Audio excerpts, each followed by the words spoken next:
Mike on Monday coming to you. Today I have a special guest with me, Damon Smith. Can you give us a little information on tar spot? Yeah, I've spent a lot of my time this winter talking about this disease, and it's a relatively new disease for us here in Wisconsin. It showed up in 2016. We also had small epidemics in 2017, but 2018 really put it on the map in Wisconsin. I mean, we had pretty substantial epidemics, especially in the southwestern part of Wisconsin, and then even as far north as Green Bay territory, we had tar spot. It is relatively new for the entire country. We've only had tar spot confirmed since 2015 in the U.S. It's been known in Latin America for some time, and most of the research out there relates to what happens in Latin America. So unfortunately, we're having to reinvent the wheel on the research side of things to understand what the impacts are here in our climate and on our hybrids. Awesome. Okay. So what kind of things did we see last year that were giving it so much attention? There must have been big impact in places. Yeah, there was a huge impact when you started down in the southwest corner of the state. That's really where the epicenter of the epidemic was, and that's where we had past history, and so there was likely overwintering inoculum in that zone.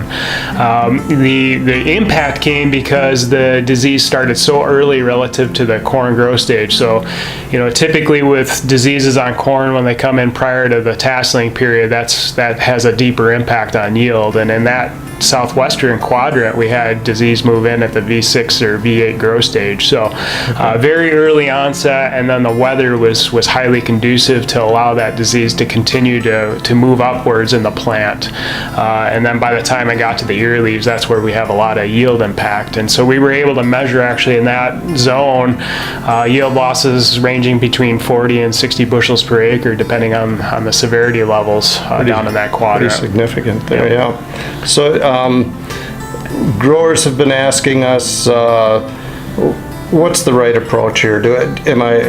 Do we take a proactive approach? Is that the best, or do I wait and see and be reactive and hope like heck that we can get it on, or there's a fungicide that might work? What do you think it might be the best approach? Yeah, we've done some work with fungicide efficacy this year. We were able to get some data. We know that some of the mixed mode of action products do a pretty good job. The caveat is we really need to be proactive with this disease, and that's not unusual when we look at other corn diseases. That usually is the case. We maximize our efficacy if we can have those fungicides on ahead of time. And so you sort of have to look into your crystal ball, if you will, and anticipate what the weather's going to be like and whether it's going to be conducive to make that preventative fungicide application. But we are doing some work right now in my laboratory, in conjunction with some other colleagues around the country, trying to develop a modeling tool to use weather information to predict these epidemics. If we can anticipate that and understand the weather that drives these epidemics, then we can we can use an informed decision basically to put those fungicides on. Hopefully we don't have a drought this year, but if we were a little drier, that could potentially reduce the impact and help us out a little bit. Maybe we could even save on a fungicide application, but that's going to just all depend on the weather.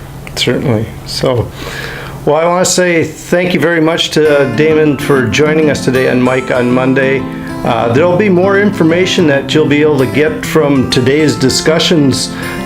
Check with your agronomist with Country Visions. They have that information, or will be getting it shortly, so they can pass more of this information on to you if you're looking for it.